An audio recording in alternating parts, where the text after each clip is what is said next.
Far-left Marxist ideologue Jeremy Corbyn is at it again, and this time he's trying to call Theresa May out on her plans for Britain post-Brexit.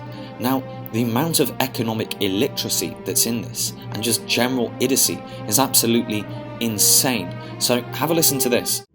Today, Theresa May set out her vision for a Britain after Brexit. And it's not a global Britain, but a Britain for the global elite. She threatened to turn Britain into a tax haven on the edge of Europe, a bargain. Corbyn, you are aware that making the UK a country which businesses want to come into isn't a bad thing. The better businesses are treated, the more they like being in the UK. And the more businesses that want to come into the UK means more jobs and a growing economy. Look, if every country in the world but one was hostile towards businesses regarding taxes, then all businesses would flock to that one country which isn't hostile towards them. And you are aware that if a company wants to leave a country due to their hostile tax rates, they will. Just look at the case of France. In 2016, 10,000 millionaires left France due to their high tax rates. Look, businesses are job creators, and a haven means a place of safety or refuge. Why would you not want to give job creators a place of safety or refuge?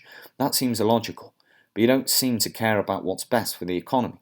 You only seem to care about something if it fits your far-left Marxist narrative. Basement economy. That would mean a country made safe for tax cheats, where the rich don't pay their fair share. Again, you're not talking about any particular incident. You're not using any evidence, and you're not doing any logical reasoning. You just continue to use the same Marxist rhetoric. Again, let's look back at the case of France where, like I said, in 2016, 10,000 millionaires left the country due to incredibly high tax rates.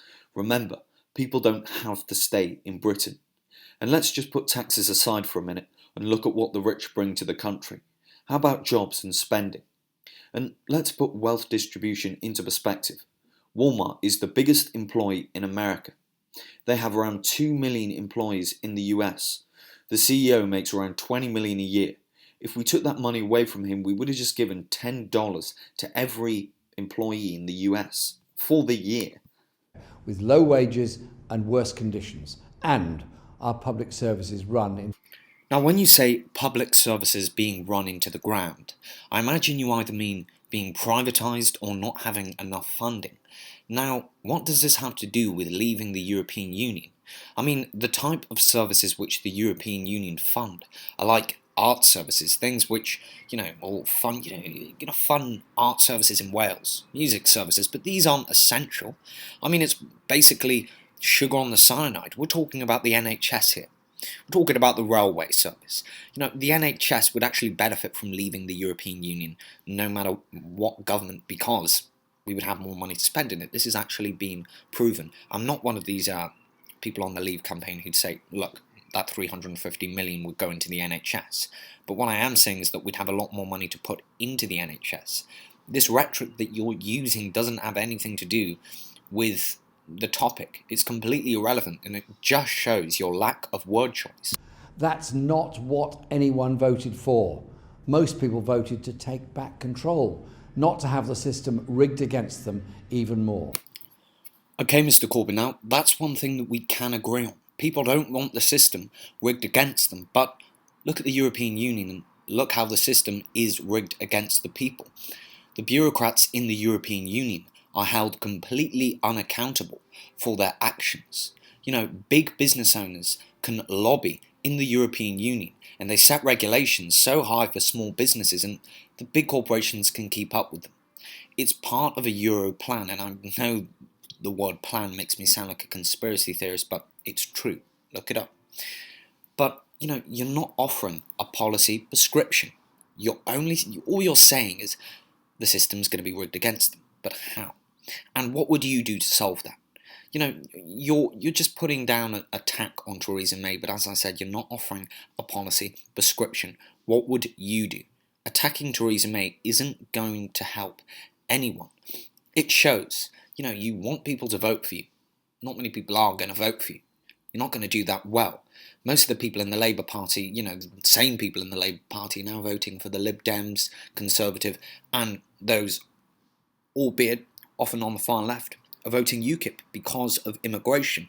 You've lost your voters. You don't have any policy prescription, so all you can do is attack Theresa May.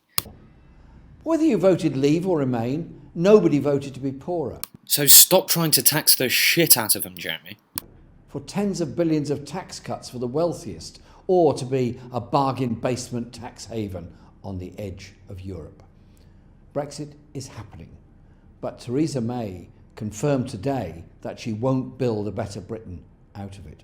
Labour offers a better future. We will always put jobs, living standards and social justice first. If you want more jobs in Britain, then stop trying to scare companies away from coming into Britain. That means tariff-free access to the single market. Corbyn, the people who would have voted for you, the working class socialist type, they voted Brexit to get out of the single market and to control immigration.